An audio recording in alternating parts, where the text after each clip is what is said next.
안녕하십니까 여러분들. 지난 일주일 동안 잘 지내셨나요? 저는 지난 일주일 동안 너무 고통스러웠습니다. 아, 여러분들이 사실 제 수업을 들으면서 조금 유심히 봤다면은 이제 여기 요쪽 상단에 막 시간도 보이고 날짜도 보이고 사실 제 사생활이 다 여기에 적혀 있거든요. 근데 제가 막 지금까지 한 번도 낮에 강의를 찍어 본 적이 없어요. 이제 싸강의 최악의 단점, 바로 학생들이 올빼미족이 된다. 바로 그거죠. 뭔가 막 밤을 새야겠다 라고 하면은 뭔가 낮에는 펑펑 놀아도 될 것 같은 기분이 들잖아요. 근데 제가 한번 올빼미 생활을 한번 청산하기 위해 밤을 한번 샜습니다. 그래가지고 지금 제가 처음으로 낮에, 지금 시간도 사사사네요. 낮에 처음으로 강의를 찍어서 제가 매우 매우 매우 강의력이 떨어질 수 있어요. 하지만 여러분들 끝까지 들어주실 거죠? 사실 끝까지 안 들어도 돼요. 필요한 부분만 들으시면 됩니다. 그래서 오늘 네 번째 제어공학 뽀개기에서는 베이직 오브 다이나믹 레스폰스, 이제 다이나믹 응답, 동적 응답의 기본이라고 할 수 있겠죠. 그래서 아마 이제 저희 교과서 피드백 컨트롤 오브 다이나믹 시스템 책에서는 3단원에 해당되는 다이나믹 레스폰스 단원입니다. 그래서 당연히 처음에는 리뷰와 간단한 개념들을 공부를 할 거고요. 그 다음엔 이제 타임 도메인에서 컨볼루션의 의미, 그리고 컨볼루션을 통해 라플라스 트랜스폼을 한 번에 이제 유도를 할 겁니다. 그리고 이제 여기서는 좀 끊어가는 느낌으로 이제 블락 다이아그램이라는 걸 배울 건데, 제가 블락 다이아그램에서는 좀 어려운 문제들을 배울 거예요. 그래서 이제 처음부터 이제 나는 쪼랩 헤네시스에서 달팽이를 잡고 있지만 이제 막 레벨 7인데 이제 막 골렘 잡고 그러는 거죠. 하지만 저는 여러분들을 강하게 키우겠어요. 어쨌든 그래서 제가 여러 어려운 문제들을 가지고 왔습니다. 그러면 처음에 리뷰 앤드 펀더멘탈 컨셉을 한번 볼까요? 자, 제가 이번에는 빈칸을 많이 안 뚫어놨는데 여기에만 빈칸을 뚫어놨어요. 다이나믹 레스폰스, 그놈의 다이나믹은 언제까지 나올 것인가. 막 다이나믹, 사실 저희 제목에도 계속 다이나믹 시스템 이랬잖아요. 그 정도로 다이나믹이 정말 중요한 겁니다. 그래서 다이나믹 레스폰스란 무엇이냐면, 이제 다이나믹이 시간에 따라서 뭐가 계속 값이 변하는 거잖아요. 근데 시간에 따라 입력이 변합니다. 입력이 변할 때 그때 출력의 응답 혹은 반응을 이야기합니다. 당연히 시간에 따라서 입력이 변하면 출력의 응답도 열심히 봐야겠죠. 그리고 이제 반대가 되는 스태틱 레스폰스, 다이나믹이 시간에 관련되어 있으면 스태틱은 시간에 관련이 없는 거겠죠. 그래서 시간에 따라 입력이 변하지 않을 때 출력의 응답 반응을 구경하는 게 이제 스태틱 레스폰스입니다. 네, 제가 지난번 수업에서 말씀드렸듯이 저희가 다루는 거의 대부분의 오토매틱 자동 제어를 하는 시스템은 시간에 따라서 매우 디펜던트해요. 그렇기 때문에 우리는 이제 다이나믹 레스폰스에 집중을 해서 이제 해석을 할 거다. 그러면 요거 왜 배워? 왜 배우나? 다이나믹 레스폰스를 우리가 왜 해석해야 되나? 라고 하면은 이제 좀 간지나게 제가 적어 왔어요. 제어 시스템을 설계하는 데 있어서 시도된 설계가 얼마나 원하는 성능과 잘 일치하는 것을 이제 확인하는 게 필수인 거예요. 그래서 다이나믹 레스폰스 해석이 아주 중요합니다. 라고 적어 왔는데, 이거 너무 당연한 소리죠? 이제 제어라는 것 자체가 이제 제가 뭔가 이제 좀 싸구려 같이 설명을 하면 원하는 거 뽑아내는 거잖아요. 근데 원하는 걸 뽑아낼 건데 그러면은 결과가 원하는 게 나왔는지 안 나왔는지 그걸 확인하는 게 정말 중요하겠죠. 그래서 그걸 보는지 내가 원하는 게 잘 나왔는지 확인하는 게 다이나믹 레스폰스인 거예요. 그래서 아주 중요합니다. 그래서 주로 이제 3단원에서는 타임 도메인에서 다이나믹 레스폰스, 내가 입력을 타임으로 넣었을 때 이제 뭐 출력도 시간 도메인에서 이제 잘 나오는지 확인을 하는 작업을 할 거고, 이제 뭐 5단원에서는 S평면에서 살펴볼 거고, 6단원에서는 주파수 영역에서 볼 거고, 7단원에서는 상태 공간에서 이 작업을 할 거예요.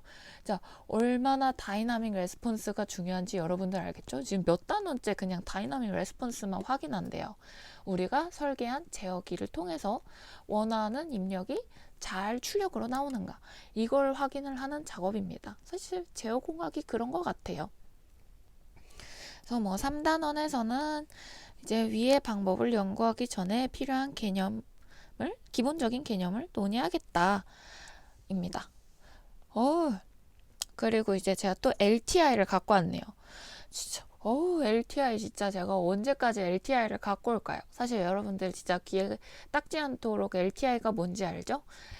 리니어와 타임 인베리언트한 시스템의 특징을 가지고 있는데, 또 리니어는 애드티비티랑 호모지니어티를 만족을 한다가 바로 LTI 시스템이라는 건데, 제가 이번에 주로 좀 다룰 것은, 여러분들 제가 그 이제 시스템을 모델로 표현을 할 때 우리가 어떤 걸 주로 어떤 도구를 이용해서 표현을 할 거냐라고 이렇게 여쭤봤을 때, 좀 이렇게 찾아봤을 때, 우리 DT분의 DX 미분 방정식을 이용해서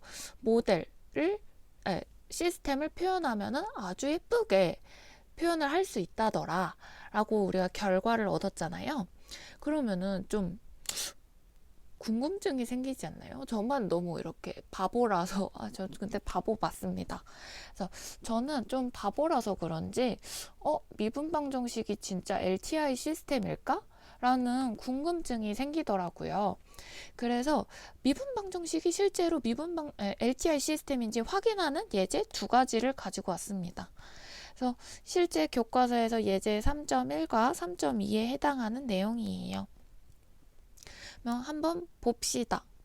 이거 위에 한번 읽어보고 갈까요?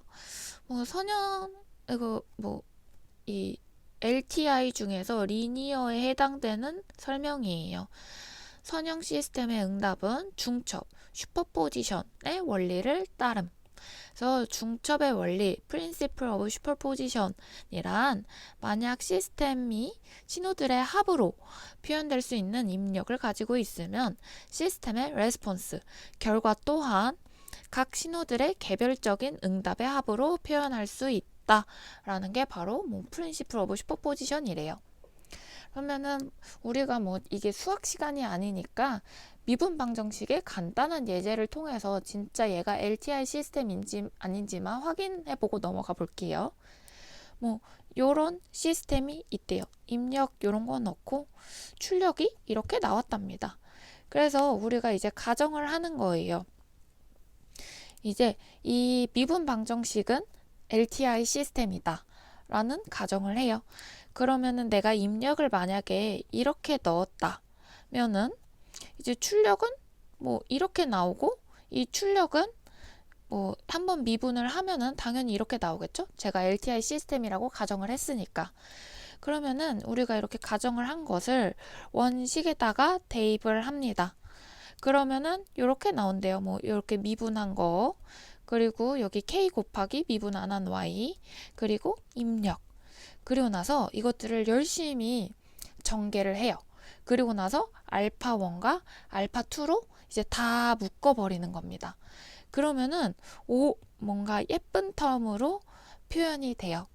근데 이게 결국 어떤 걸 의미하냐면, 제가 입력을 U1에 알파1을 곱하고 U2에 알파2를 곱해서 이제 시스템의 입력으로 넣었잖아요. 그렇게 넣었을 때 결국 출력값도 알파 1의 y 출력값 그리고 알파 2의 y 출력값 이렇게 슈퍼포지션 원리로 정말 표현이 된다는 겁니다. 그래서 만약 y1이 입력 u1에 대한 해이고 y2가 u2에 대한 해이면 위의 식은 만족하고 전체 응답은 개별적 응답의 합임을 알 수 있다. 그래서 선형 미분 방정식은 중첩의 원리를 만족한다 라고 볼 수 있습니다. 그러면 오케이, 미분 방정식은 슈퍼포지션은 만족을 하는군. 그럼 과연 시불변도 만족을 하는가 한번 우리가 살펴봅시다. 그래서 시불변이란 입력이 시간적으로 연기되거나 전이 된다면 출력은 정확히 같은 양만큼 전이 된다. 뭐 전이라는 말을 쓸까요? 그냥 연기, 딜레이. 입력 딜레이에서 넣으면 y도 똑같이 딜레이돼서 나온 값일 거야 라는 게 바로 시불변입니다. 그러면은 이거는 조금 슈퍼포지션보다는 어려운 것 같아요. 그러면 한번 해봅시다. 위에 똑같은 요 식인데 우리가 시간에 대해서 표현을 하기 위해 여기 좀 t라는 거를 좀 적어와 봤어요. 그리고 얘를 뭐 미분을 합니다. 미분이 아니네요. 이제 이렇게 시간에 대해서 표현을 했는데 우리가 입력을 딜레이해서 넣었을 때 y도 딜레이돼서 나오는지가 궁금한 거잖아요. 그래서 입력을 딜레이해서 넣어요. 그러면 이렇게 딜레이해서 넣었을 때 y값을 y2라고 합니다. 근데 이제 여기서 저희가 가정을 하나 하는 거죠. 요 y2는 y1이 우리가 원하는 결과 있잖아요.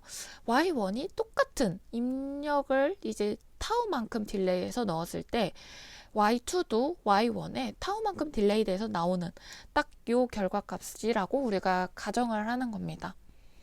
그러면은 이렇게 가정을 하고 요 식을 여기다가 다 넣어요. 그러면은 이렇게 정리가 되겠죠. 근데 여기서 우리가 좀 꼼수 좀 표현을 예쁘게 우리가 알기 쉽게 보기 위해서 요거 여러분들 이거 어떻게 읽는지 알아요? 저는 모르는데 그냥 n이라고 할게요. t-타우를 뭐 n으로 치환을 합니다. 그러면은 뭐 이렇게 되고 우리가 미분 방정식도 치환을 해줘야 되기 때문에 한번 t도 n에 대해서 미분을 해주고 요거를 좀 이렇게 정리를 해줘요. 그리고 나서 이제 모든 작업을 해주면 이렇게 표현이 될 겁니다. 근데 여기서 우리가 좀 뭐 굳이 안 해도 되지만 한번 좀 이렇게 좀 쉽게 표현하기 위해서 한 가지 가정을 할 거예요. 이거는 그냥 거의 절대적인 이게 뭐냐면 여러분들 미분 방정식을 봤을 때 보통 막 쉽게 보던 미분 방정식들은 뭐 9, y는 3 이런 거죠. 바로 이런 미분 방정식 앞에 개수들은 보통 컨스탄트한 상수 값들을 넣어요. 그러면 결국 이 뜻은 이 앞에 컨스탄트들은 시간에 대해서 계속 일정한 값을 갖는다고 하는 거죠. 그래서 내가 만약에 이 시간에서 요 컨스탄트 개수값을 찍어도 만약에 여기가 7이면 이때도 7이고 내가 만약에 타임 딜레이를 시켜도 이때도 7이고 계속 똑같은 7이라는 값을 가지고 있을 겁니다. 그래서 이거를 우리가 요 식에다가 적용을 할 건데 지금 K도 시간에 따라서 계속 변하는 값이잖아요. 하지만 우리가 다루는 보통 선형 미분 방정식은 상수가 컨스탄트 하기 때문에 그냥 K라고 가정을 하는 겁니다. 그냥 K라고 하자. 그러면은 요게 시간에 대해서 값이 변하지 않기 때문에 바로 이렇게 넘어올 수 있겠죠? 그러면은 우리가 식을 이렇게 깔끔하게 정리를 할 수 있어요. 결국 y1, u1에 대해서 다 똑같이 타임 딜레이 되는 것을 확인할 수 있다.